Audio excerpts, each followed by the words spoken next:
Hello, you're watching Vnews Bulletin. I'm Nhung from Hanoi, and now the headlines as usual.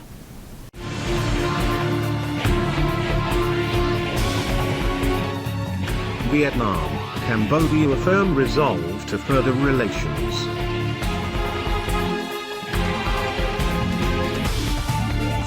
National Assembly Chairman receives Cuban Parliament delegation.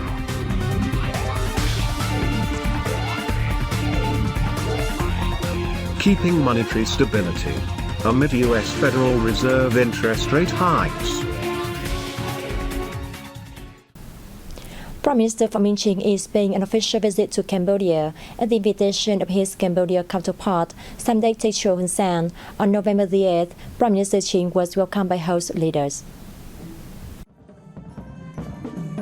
Prime Minister Hun Sen hosted a warm welcome ceremonies for Prime Minister Chin and the high-ranking Vietnamese government delegation.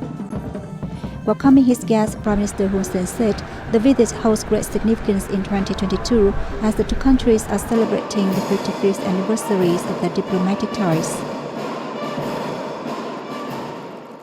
At the talks, the two leaders expressed their delight at the development of bilateral relations. They affirmed their determinations to advance Vietnam-Cambodia relations in an increasingly substantive and effective manner, considering this as an objective and inevitable requirement for both countries. They agreed to boost connecting the two economies in terms of infrastructures as well as regulations and policies, while assisting each other to build an independent and self-reliant economies in each country and to ensure intensive and effective integrations into the world. The two government leaders also exchanged opinions on border affairs and cooperations in various fields such as education, training, transport, finance, banking, and tourism. At the talks, the two prime ministers also discussed some regional and international issues of mutual concerns. Following the talks, they witnessed the signings of 11 documents between the two countries.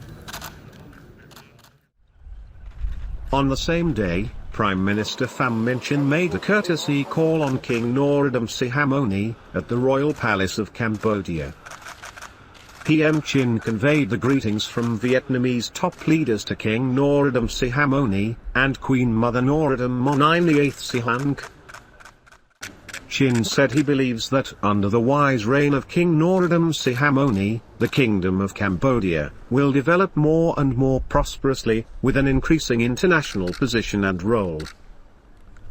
Expressing his appreciation for the good sentiments from Vietnamese leaders, King Norodom Sihamoni spoke highly of the valuable support and assistance Vietnam has given to the Cambodian people in overthrowing the former genocidal regime as well as in the construction and development of the kingdom today.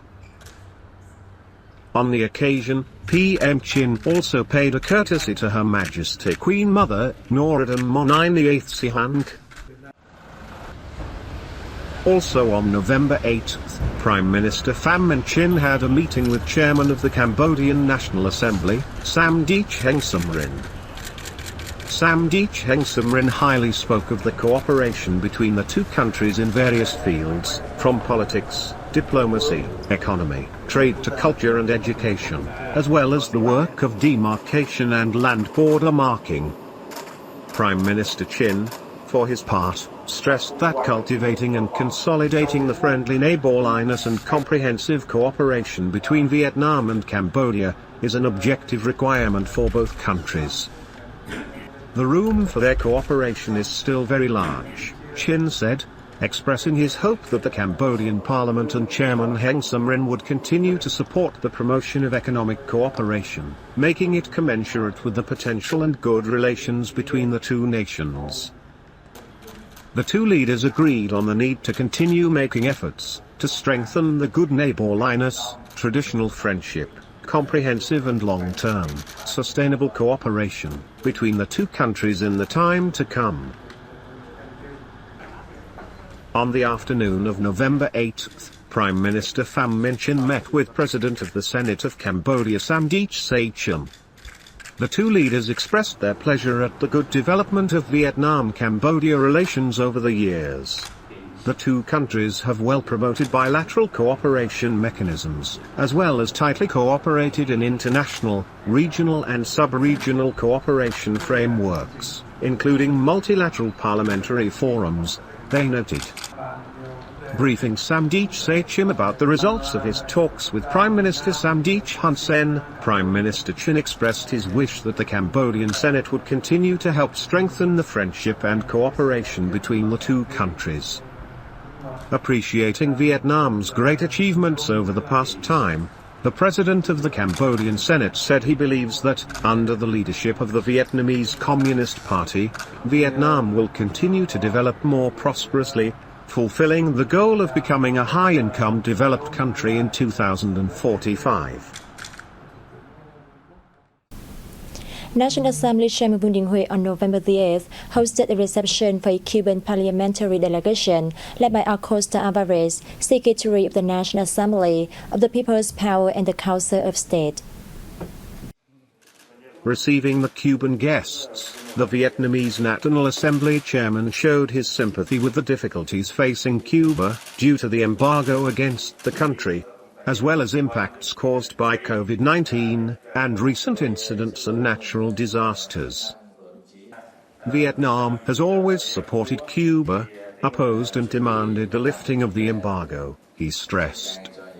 The Vietnamese top legislator said that the National Assembly of Vietnam and he himself will do their best to further strengthen the sound relationship between the two parties and states.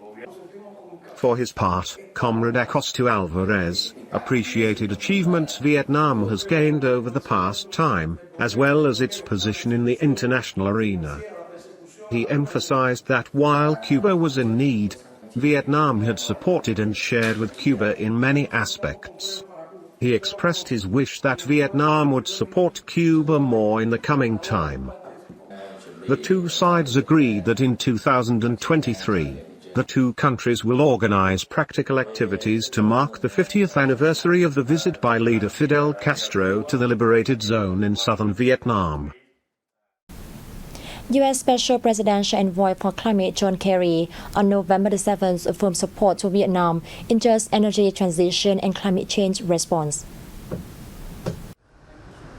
At a meeting with John Kerry on the sidelines of the event, Vietnamese Minister of Natural Resources and Environment Chen Hồng Ha reiterated Vietnam's commitment made at COP26. Vietnam is rolling out comprehensive measures in energy transition to complete the commitment, has said, stressing that ensuring energy security and reducing greenhouse gas emissions at the same time require international support. Kerry said the U.S. will boost cooperation with Vietnam and work together with the Southeast Asian nation to fulfill climate commitments. The two sides compare notes on ways and solutions to cope with climate change and limit global warming to below 1.5 degrees Celsius, as set in the Paris Agreement on Climate Change.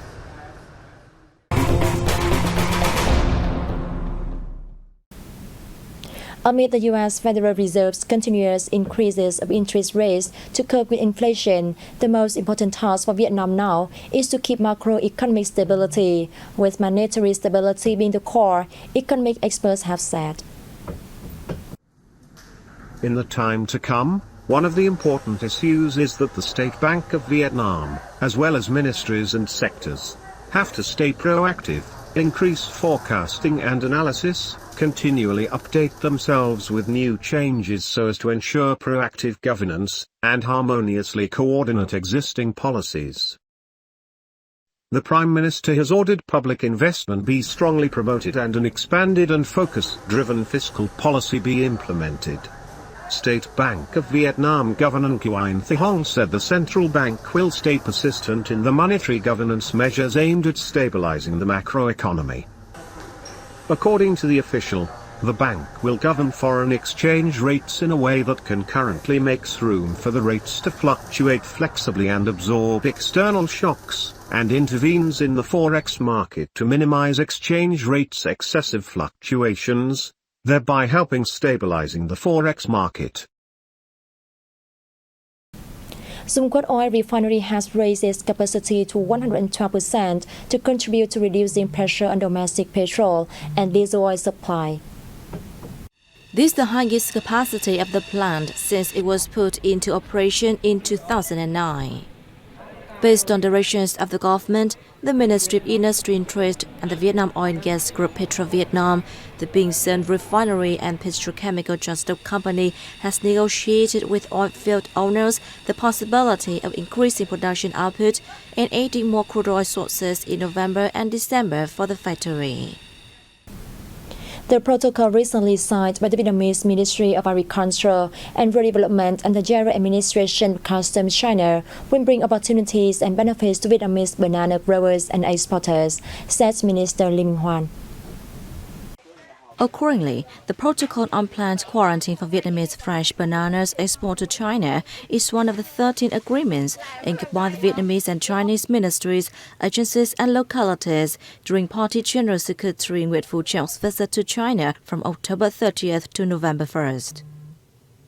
Hoan said the protocol will ensure the official export of bananas at stable prices, facilitate customs clearance at border gates to ease overload of farm-produced and banana products there, while improving the prestige of Vietnamese bananas. As of 2019, Vietnam was home to 129,550 hectares of bananas, nearly 35,300 hectares of which was in the Mekong Delta, with an output of nearly 489,000 tons. Over 413,000 tons of Vietnamese bananas under quarantine were shipped to China in 2020. The volume increased to 574,000 tons in 2021 and 591,000 tons in the first 9 months of this year.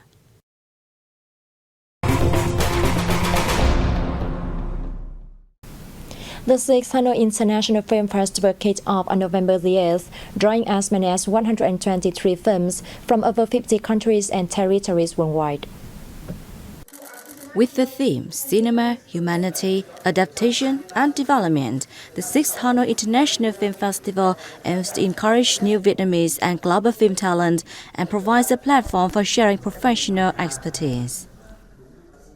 The film festival aims to honor excellent international and Vietnamese cinematographic works with high artistic value that are rich in humanity and creative and cinematic language.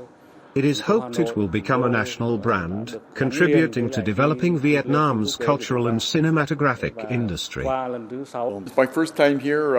I feel very honored to be on the jury. And again, looking at the selection, looks like there's something for everyone. You know, if you're interested in drama, you know, even action, you know, there's a wide variety again. So I think there's something for everyone in the selection.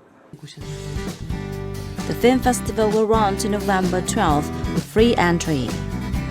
There will also be outdoor movie screenings, exchanges with actors, and sightseeing tours of attractive destinations around Hanoi for guests and participants.